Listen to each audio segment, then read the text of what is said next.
This video is going to cover fractional distillation and talk a little bit about the theory, what's going on, how it is more efficient than a simple distillation. We're going to cover how to set up a fractional distillation showing actual glassware, and finally we'll finish up talking about what you will be doing in the lab. Just to do a quick recap, you've done simple distillation, which you have a still head. We add a thermometer. Again, that mercury bulb with the thermometer should be just below the sidearm of that still head. We have attached to that a condenser. Condenser has an outer jacket in which we will be putting in water. So the water goes in the bottom inlet. This way it will fill up the condenser, providing a cold jacket around that condenser, and then of course the water goes out the top. So in at the lower end, out the upper, so that we provide a nice, fill the jacket and provide nice cooling.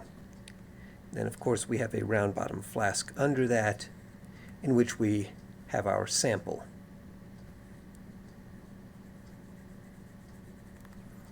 And as we heat, the sample vaporizes, and as that sample vaporizes, it starts filling up the still head until eventually it gets up to the top of that sidearm, and at which point it will start flowing, since it is, the liquids will be more, the vapor is more dense than air. It will start flowing into that condenser where it cools off, and then it condenses into a liquid, at which point it will start flowing out, and then it will drip into some receiving container. So this is simple distillation. Fractional distillation differs in that we have a long fractionating column in between the still head and that round bottom flask. But other than that, it's the same. We have some sample. We start heating it. Once we reach the boiling point, that liquid starts boiling, and as it boils, it will start filling up that fractionating column. Continue heating. As you get more and more vapor, it will start filling it up. Remember, the vapor is more dense than air, so we will need to continue producing more and more until eventually we have it full. And the same thing happens. Some spills over into the condenser and cools down. Now, your glass kits don't have a simple fractionating column, so we use another condenser. However, we do not run water through that condenser. We don't want to have the vapor cooling and dripping back into the flask. So what is happening during this fractionation or during the distillation that is going to result in a better separation?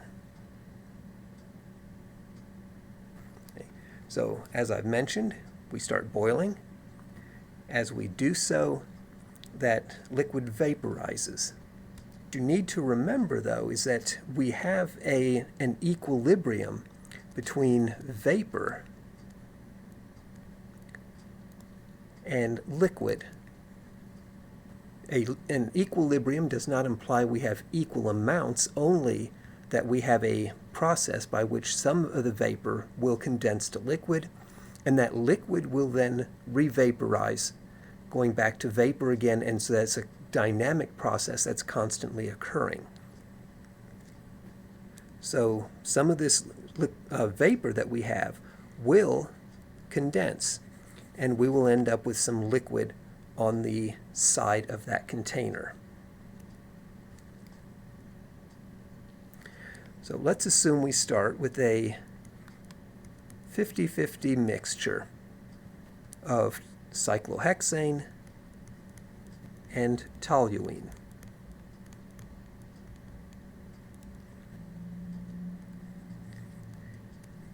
At 81 degrees Celsius, cyclohexane has a vapor pressure of 760 torr, which means that cyclohexane boils at 81 degrees Celsius. So at that temperature, it's going to start boiling. The toluene, on the other hand, has a boiling point of 111 degrees.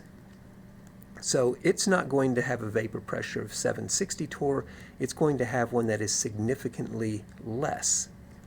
In fact, it's 290 torr. Toluene has a boiling point of 111 degrees Celsius. And cyclohexane, by definition, if it has a vapor pressure of 760 at 81 degrees Celsius, has a boiling point of 81 degrees Celsius. So the vapor pressure means that it will, at 81 degrees Celsius, a vapor pressure of 290 torr means that enough toluene will vaporize to produce that pressure. Of course, since we're dealing with a mixture, we're going to have partial pressures, and we won't go into the math for that. But the vapor that's going to be coming up is not going to be 50-50. The composition of the vapor, since we have different vapor pressures, is going to be significantly different. It will be 28% toluene and 72% cyclohexane. And so when that vapor condenses here, we're going to end up with a liquid condensing on the side of that fractionating column that is 28% toluene, 72% cyclohexane. But as I mentioned, this is an equilibrium. So that liquid is going to vaporize again.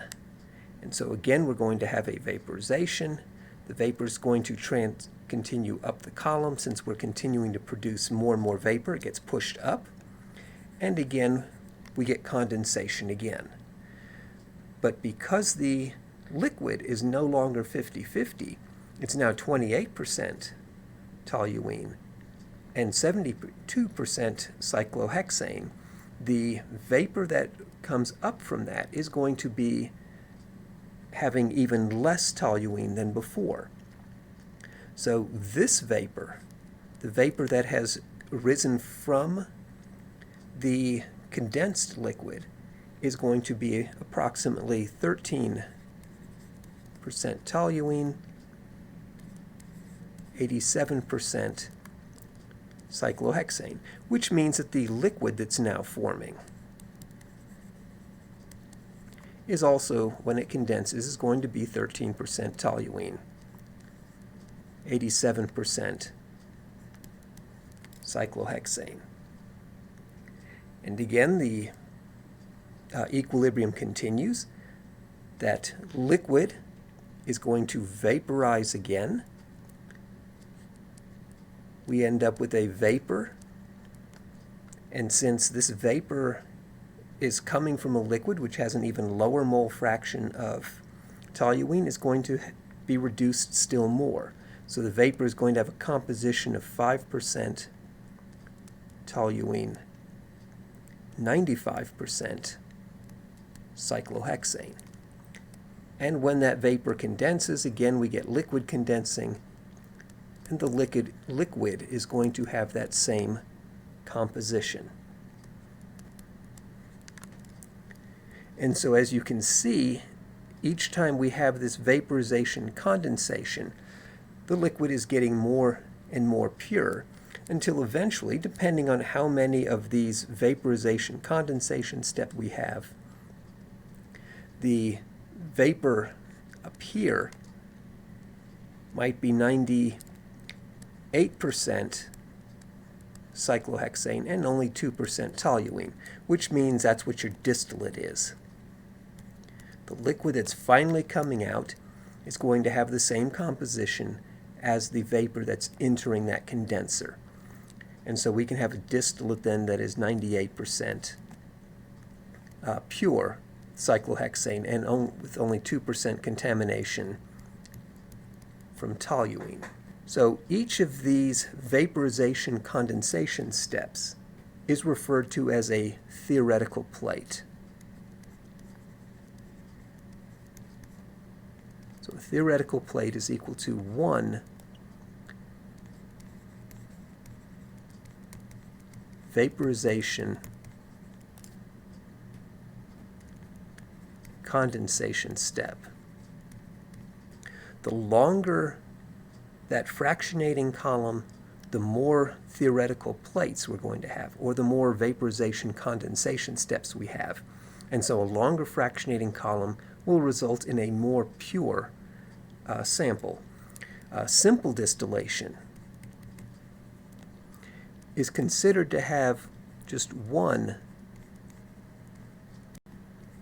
theoretical plate. And so if we did a simple distillation of a 50-50 mixture of cyclohexane and toluene, we would expect the initial distillate to be roughly 72% cyclohexane, with the remainder 28% being toluene. So a simple distillation does not give us a very good purification. On the other hand, the fractional distillation, depending on how long our column is, would give better separation, and we might expect to have something for fractional distillation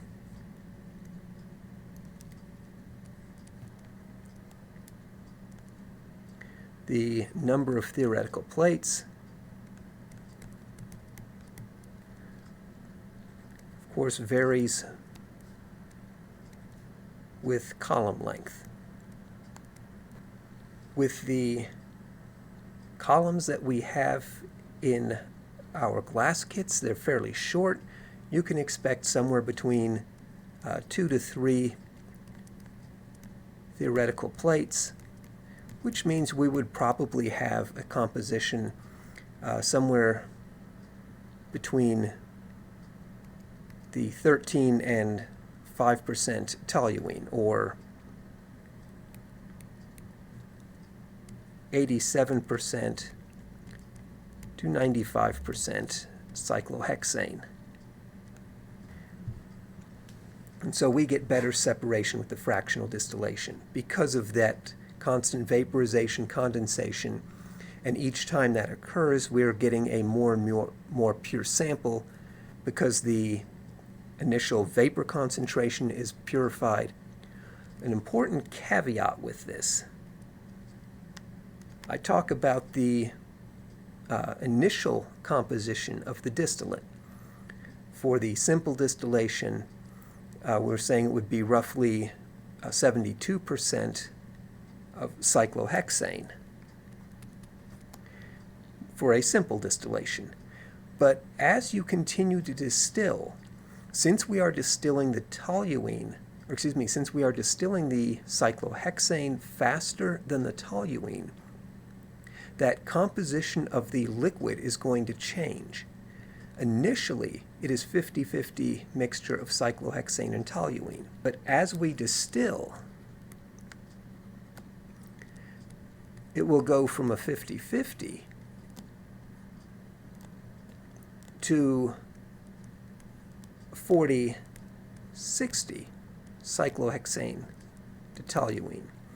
And as we continue to distill the cyclohexane faster than the toluene, it will go to a 30-70. So when our liquid is a 40-60% composition, the vapor will be 64% cyclohexane and 36% toluene. And so now our distillate is less pure. And as that composition changes to 30% cyclohexane, as that mole fraction decreases, we will also see a decrease of cyclohexane in the vapor, which also translates then to a reduced amount in the distillate to a 53-47 mix. And so the distillation does become, the purity of the distillate is reduced as the distillation continues. Same would occur with the fractional distillation. Of course, that decline will be slower than with the simple distillation, but it is still going to happen. So let's transition from theory to practice. In the lab, you'll find 3 clamps. The large 3-finger like this is really not very good for holding the glassware. The fingers are too far apart. There's a small 3-finger clamp, which is okay. Ideally, though, the utility clamp seems to be the one that gives the best clamping ability for the small glassware that we use for the ground glass kits. And so I recommend using that when you are setting up your glassware. You'll notice here that we have 2 different condensers. One of them has little divots in the base. If you look closely there, I think we can get this in the screen so you can see it. They're little indentations. This is designed to hold packing for a packed fractionating column. The other column does not have that. You can use either one as a condenser, and if you're not using packing, you can in fact use either one as a fractionating column as well. Notice here when I put the still head in that the glassware was fairly opaque. Anytime you're heating glassware, it's a good idea to have some kind of lubricant on the ground glass joints so that you can easily take them apart afterwards. And so this was some stopcock grease. Notice when I put this back together that the joint is now somewhat translucent. If you don't have this translucent look, or if it binds when you try to rotate the glassware, it's a good idea to put just a tiny amount on. The material is fairly benign, so you don't need to worry about it. You can use fingers, and when you're done, just wipe it off. Soap and water will also remove it. Of course, if you have gloved hands, then that's not an issue either. When you insert your thermometer into that black grommet, make sure you hold it close and twist as you push it in. Some of them are kind of tight, and you don't want to break the thermometer, and you especially don't want to break it and drive the glassware into your palm of your hand. And then you also want to make sure that you have the proper placement for that mercury bulb. The entire bulb should be just below the bottom of that sidearm.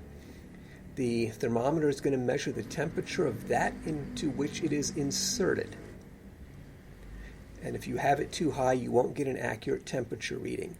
Now with the condenser on, gravity will hold the other pieces of glassware in. You'll notice the very lowest piece of glassware is the one that is clamped. To prevent the condenser from possibly falling off, here gravity is not your friend, we use a ket clip. When you attach hoses, you should attach the outlet as the upper nipple. So this is the upper one, the hose, then the other end of that hose is going into the cup sink in the back of the hood. And then the attachment to the faucet is actually going to go then to the bottom. Whether this is a condenser for reflux or for distillation, you always put water into the bottom. That way it fills up that condenser and you get efficient filling and efficient cooling. We use heating mantles and controllers to heat our samples. You should always run the electrical cords underneath that hood sash. So you can see I'm feeding it underneath. There is a big gap there, and it is designed so that you can run cables and other materials through that. This way, if you raise the sash for some reason, you don't have anything going over the sash, which is going to impede that.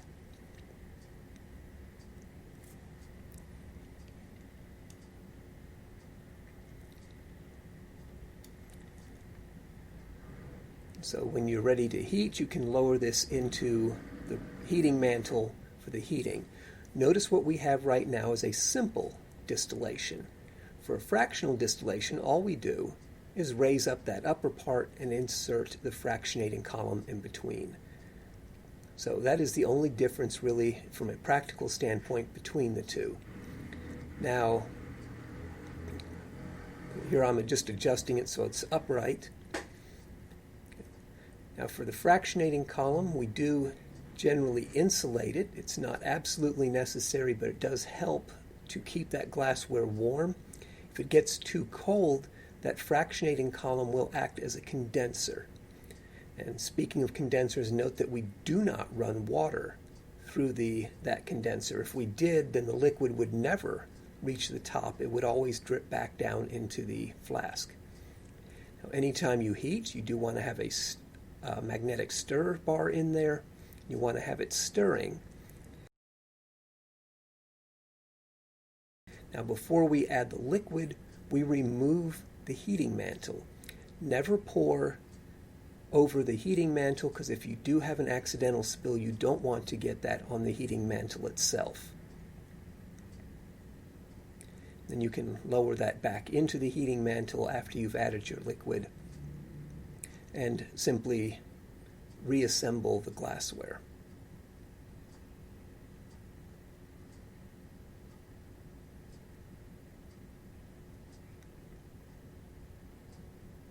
Then we will turn on the stir. You'll notice initially it's jumping around quite a bit. If you turn down the stirring rate and then also center the magnetic stir under that round bottom flask, that should smooth it out. The stir in the stirring hot plate is in the center, and so it helps to have the round bottom flask centered over that to get smooth stirring.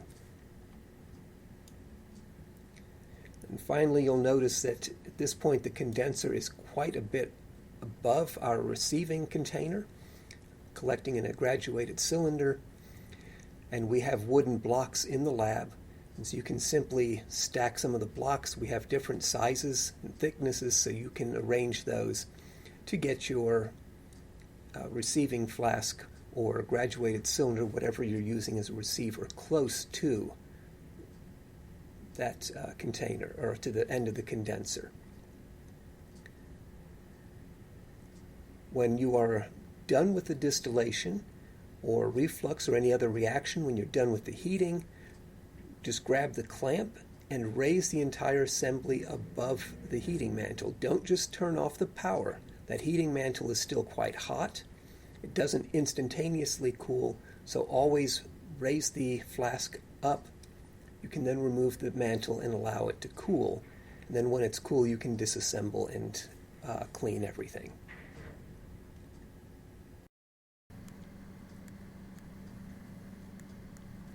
In lab, you will pair up with another student,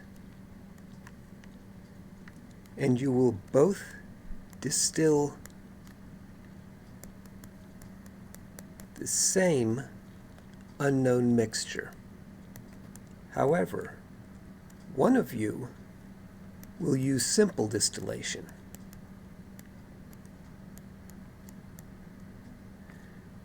The other will use fractional distillation. You will then distill 5 milliliters, and since you're trying to get a specific volume, you want to use a graduated cylinder. Record the temperature as you do this. Ideally, you should record the temperature initially at 2 milliliters and just as you get 5 milliliters.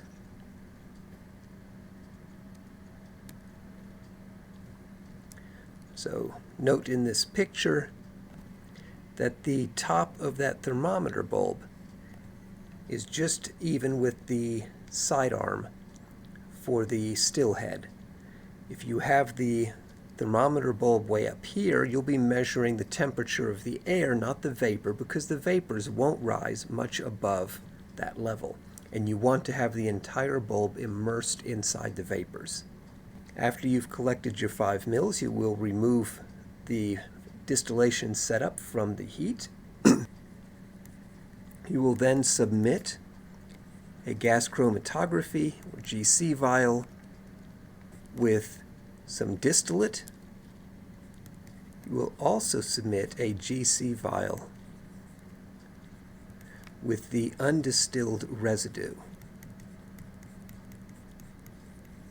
the material that did not distill, what's left behind in your original distillation flask. So you'll be submitting 2 GC vials. The objectives of this experiment are twofold. First, you want to identify the components in your unknown. To do this, you will be using your boiling point that you're measuring, which is one reason you want to have this an accurate boiling point, and you will also use the retention time from the GC.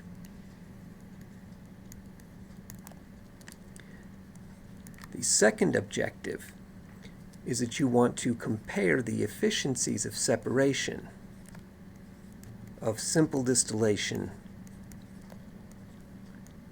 versus fractional distillation. This is why you will also be submitting the sample for analysis by GC, because you will use the mass percentages from the products when you get that chromatogram. Once everything is cooled down and you've submitted your samples, you can then clean up.